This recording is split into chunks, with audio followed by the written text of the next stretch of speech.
Today, storytelling is often seen as just another tile in a massive cyber mosaic of content. Art is often evaluated on whether it meets our daily cultural requirements for edginess and attitude. Against this backdrop, the world created by writer Earl Hamner Jr. seems to exist in a parallel universe.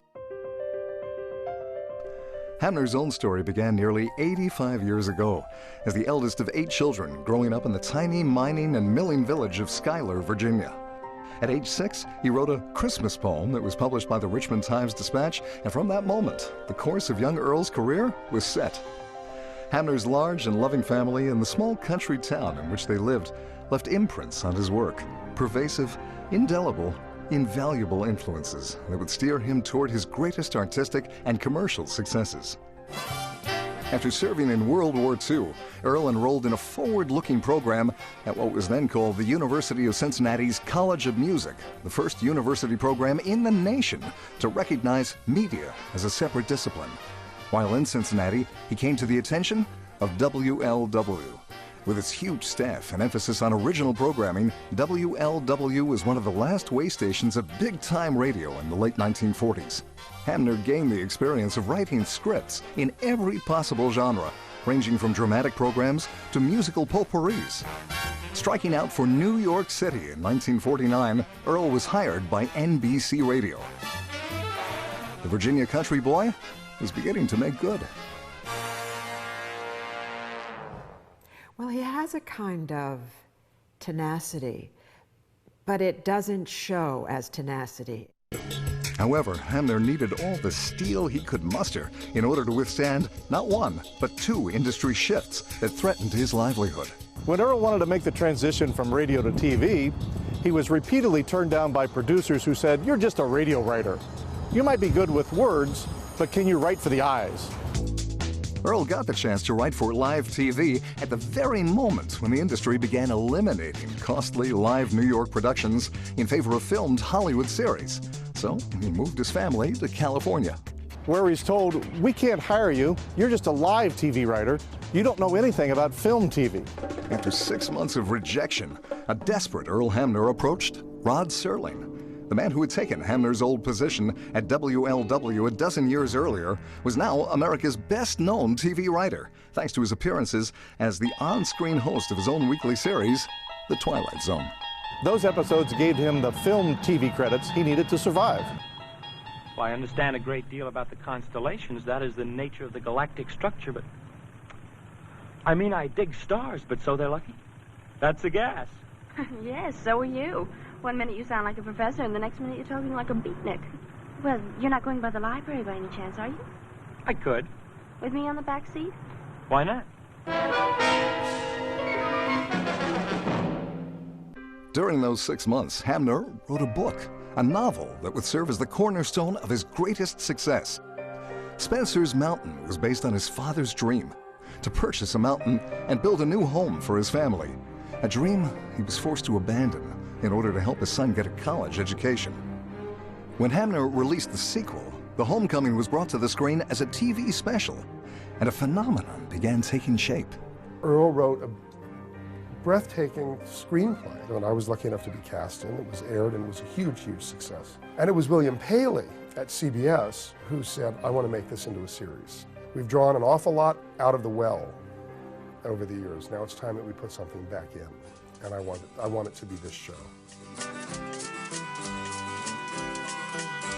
It was the 70s, you know, early 70s, and it was a very sort of hip, slick, and cool time. We never thought the show would go. Can't believe this. They've got books on science and astronomy and poetry, and it's incredible. All for only $3 down. Millions of viewers, exhausted by the cultural battles of the late 60s and made queasy by the grimy glow of Vietnam and Watergate, saw the strong moral compass of John, Olivia, and company pointing the way out of the nation's ethical shadowland.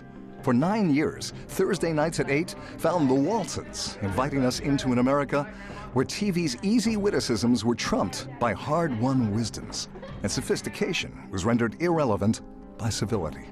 It is a show about civility. I think it's very interesting that you say that. It was a moral show because it was a show about how people could and might treat each other in the best possible way, and how people depend upon each other. And civility is part of that. She's just convinced that doll's hers and Ike's just holding it for her. You know, we tend to forget as we ramble on, John, that one of the sweetest words in life is hope. Yesterday's Also Ran had been transformed into today's frontrunner. The Waltons finished its debut season with 6 Emmy Awards, including one for Best Dramatic Series. Where are we going to get the money from, Liv? I used my egg money for the first down payment, and I'll make the rest of the payments as the money comes in. Are those books going to be any use to you at all, son? Oh, absolutely, Daddy. They're the greatest classics in the world. And like Mama says, it'll save me lots of money at college, and I could even help pay for it myself if I got an odd job. As the Waltons grew and expanded with the years, Hamner and his colleagues continued to develop powerful 1930s analogies to challenges of the 1970s. Well, we dealt with the book burning in Nazi Germany. We dealt with Holocaust victims coming to the United States to escape Hitler. We dealt with segregation and racism. We dealt with a lot of very big issues. Fundamentally, the Waltons did then and still today would go against the grain. In fact, it would be maybe even more revolutionary television now. It was too Michelangelo who painted chapels, I know it. You're wrong, Mary Ellen. It was that Cellini fella. It was Michelangelo, Jason. See, Smarty? Mama. Night, John boy. Good night. When the lights were extinguished on Walton's Mountain for the last time, Hamner was waiting in the wings with another multi-generational saga, one that seemingly turned the world of the Waltons inside out. Driven by insatiable appetites for power, greed, and sex, Earl's new gallery of conniving and covetous characters defied the expectations of viewers and critics. However, actress Susan Sullivan doesn't see any particular contradiction between the man and his muse. That's what art is. It's many things on the top and lots of really dark and interesting things underneath. And that's sort of the essence of Earl. This Southern gentleman on the top, but a murky sexuality underneath. Sometimes I'm even a little in love. Have you tried telling him that? Telling him that? Just whose baby is it anyway? Let's just say there are a number of possible candidates. I said I'm busy. Don't raise your voice to me. Why not? I got nothing to lose. I'm out of your will, and my mother's in jail for murder. Like the Waltons, Falcon Crest also posted a blockbuster 9-season run on CBS. In addition to creating his own scripts and series, Hamner occasionally adapts the work of other writers for TV and feature films, as he did for Hanna-Barbera's animated version of Charlotte's Web. Do you realize that if I didn't eat them, bugs would get so numerous they'd destroy the earth? Nearly 30 years later, Earl would befriend a young actress who would go on to star in the live-action remake of Hamner's 1973 screenplay.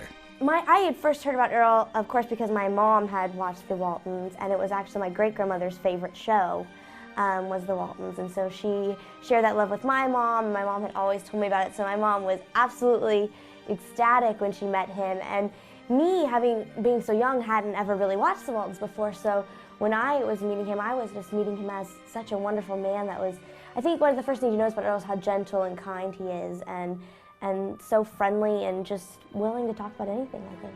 In 1950, author William Faulkner stated, "I believe that man will not merely endure, he will prevail, because he has a soul, a spirit capable of compassion and sacrifice and endurance."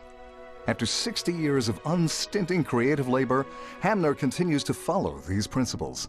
As Michael Lerner discovered during a visit to a veterans hospital, there are times when something as modest, simple, and straightforward as a weekly television show can give a person the strength to endure and prevail.